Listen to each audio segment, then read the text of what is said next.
তরলের যান্ত্রিক গুণাবলী অষ্টম অধ্যায়ে আমরা রেনল্ডস সংখ্যা এবং স্টোকসের সূত্র সম্বন্ধে আমরা এই অধ্যায়ে জানব।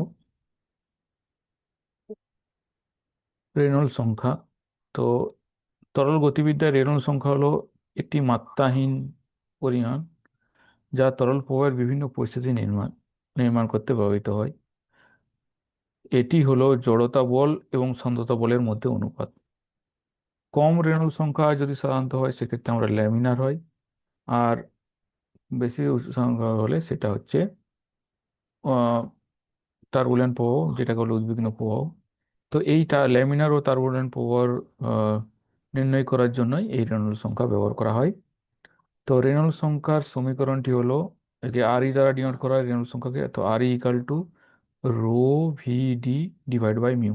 এখানে রো হলো তরলের ঘনত্ব, ভি হলো প্রবাহের গতি, তরলের গতি, মানে কত প্রবাহ গতি, ডি হলো উম, বৈশিষ্ট্যগত দৈর্ঘ্য, মানে কোন মাধ্যমের মধ্যে যে তরলটা প্রবাহিত তার বৈশিষ্ট্য দৈর্ঘ্য, ব্যাস হতে পারে এবং সেটা বিভিন্ন রকম আকার আকৃতির উপর নির্ভর করে। আর মিউ হলো তরলের সান্দ্রতা গুণাঙ্ক।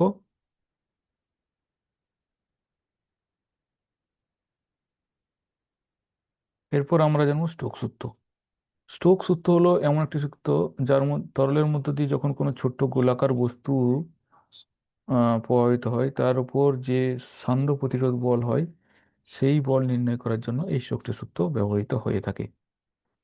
একটি ছোট্ট গোলাকারের উপর যে স্থান প্রতিরোধ বল গাঢ় চলমান চলমান নির্ধারণ করে সেটা ফর্মুলা হলো এফডি। এফডি হলো এখানে ড্র্যাগ বল, যেটা equal to minus 6 pi mu R V.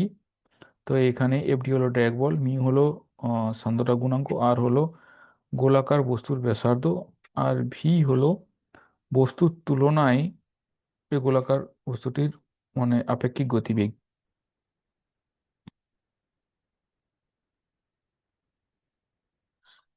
প্রান্তিক বেগ।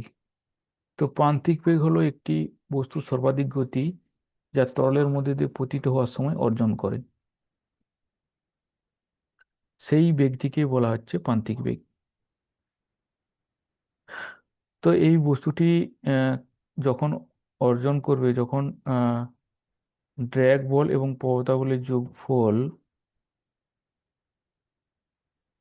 বস্তুর উপর যে মহাকর্ষ বল তার সমান হবে, যখন মোট বল শূন্য হবে, অর্থাৎ বস্তুটির কোনো ত্বরণ থাকবে না, তখন বস্তুটি এই প্রান্তিক বেগ অর্জন করবে। এই যে মনে করি একটা তরলের মধ্যে কোনো গোলাকার বস্তু যাচ্ছে, তো এই গোলাকার বস্তুটির অভিকর্ষ ত্বরণের জন্য বল নিচে দিয়ে কাজ করবে এবং ড্র্যাগ বল উপর দিকে কাজ করবে, ঘর্ষণ বল জন্য উপর দিকে বিপরীত দিকে কাজ করবে, যেদিকে প্রবাহ তার বিপরীত দিকে কাজ করবে, এবং প্লবতা বল উপরের দিকে কাজ করবে। তো এই প্লবতা বল এবং ড্র্যাগ বলের সমষ্টি যখন আহ, বস্তুটির অভিকর্ষজ বলের উপর বা ওজনের উপর ওজনের সঙ্গে সমান হবে, তখন বস্তুটি প্রান্তিক বেগ অর্জন করবে। তো ড্যাগ ফোর্সের আমরা সমীকরণ জানি, F D equal to -6 pi mu R V. আর অভিকর্ষ ত্বরণের জন্য যে বল, মনে করি গোলাকার বস্তুটির ঘনত্ব রো এস। তা সে এক্ষেত্রে বস্তুটির উপর যে ওজনের জন্য যে বল হবে সেটা হবে 4/3 pi R cube rho S by G, volume গুণফল ঘনত্ব ইন্টু জি, মানে এম জি। এখান থেকে আমরা পাচ্ছি এম জি। এবার প্লবতা বল, যে তরলটা এর উপর কাজ করবে, তো সেম ভলিউমের যে আয়তন, গোলাকার বস্তুর আয়তন, আয়তনের সঙ্গে যতটা পরিমাণ জল পড়ছে সেম একই পরিমাণ আয়তন, ওইটাই হবে প্লবতার বল। তো এখানের জন্য প্লবতা বল হবে 4/3 পাই আর কিউ রো জি। এখানে রো হলো তরলের ঘনত্ব। তো প্রান্তিক বেগ যখন হবে, যখন ড্র্যাগ বল এবং অভিকর্ষ বল এবং প্লবতা বলের মোট বলের যোগফল যখন শূন্য হবে।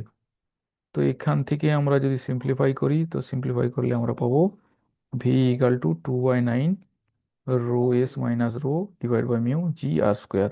তো এটাই হলো প্রান্তিক বেগের সমীকরণ।